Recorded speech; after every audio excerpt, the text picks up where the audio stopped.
you can't really say this is your Ripley. This is a much different character. Yeah.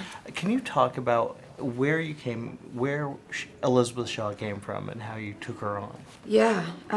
She's a scientist and an archaeologist. But she, her father was a priest, so she grew up traveling around the world with him.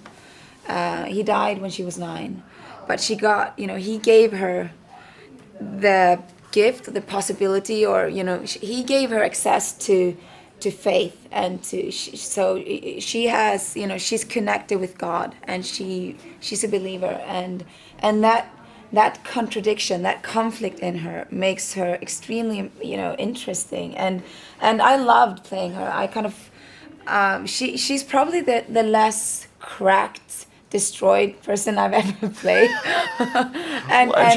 and she always finds a way of she's very good of being constructive instead of destructive. She's kind of, she can always find a way to act and collect, to be to find light. Positive. And she's positive. Yeah. And that's quite unusual for being me, to do that.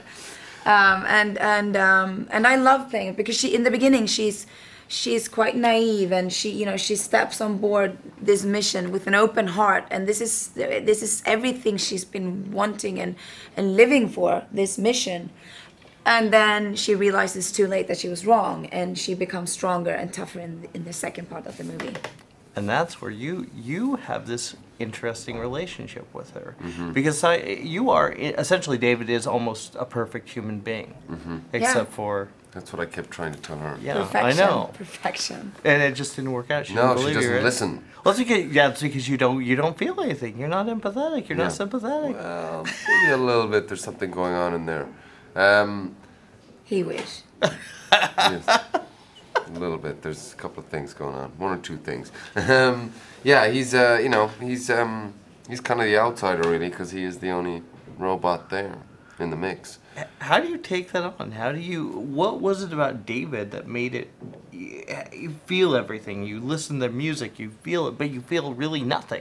I don't know, I kind of wanted to play with that idea that, that he is a robot, and sort of very clearly that, sort of physically and tonally, but then is there some sort of human sort of activity going on inside that, and to play with those 2 things, and sort of always have that question. It's like, oh my God, is there vanity at play there, or jealousy, or any sort of human traits that come about? Was that vengeance, or was it for the sort of for scientific reasons? Always to be playing with that, and so that the crew members are always looking at him and unsure, and so as well are the audience.